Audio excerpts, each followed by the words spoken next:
by Yashwant Raj Washington, March 9. Eric Garcetti may soon, and finally, be on his way to New Delhi to take office as the U.S. Ambassador to India.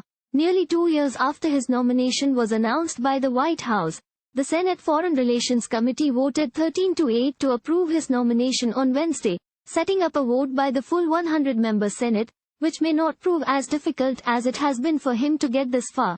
2 Republican senators voted with all 11 Democrats on the committee to clear Garcetti, who may get the full Senate's approval with similar bipartisanship.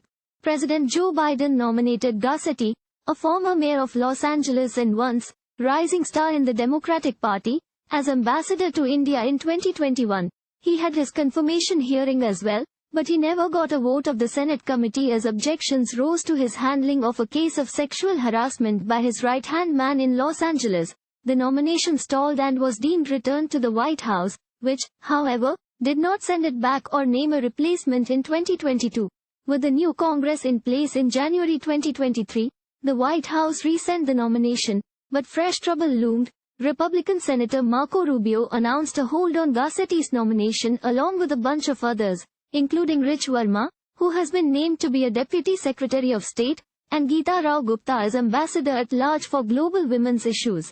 An individual senator's hold usually means an up and down vote of the full Senate would be needed. With Garcetti's nomination stalled and the Biden administration refusing to name a nomination, observers of the bilateral relationship wondered if this was a manifestation of a deeper problem between India and US, because this was possibly the longest America has not had an ambassador in New Delhi. This prolonged period of no ambassador also coincided with extraordinary delays in issuance of USA visas in India. With the waiting period for first-time applicants for business and tourism visas reaching 2 years at its worst, it's been cut down considerably now.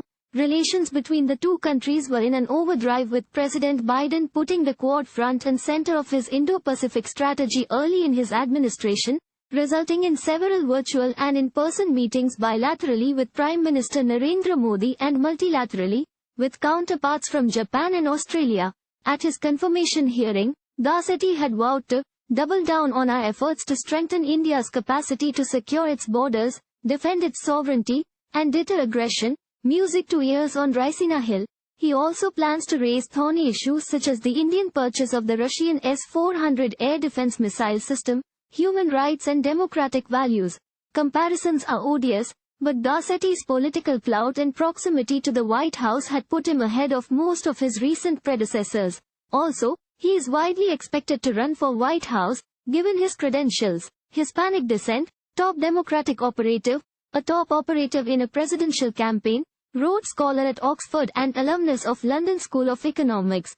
51-year-old Garcetti is close to the White House and was once considered a potential member of the Biden cabinet, but the same allegations that came up during his confirmation hearing had come in his way.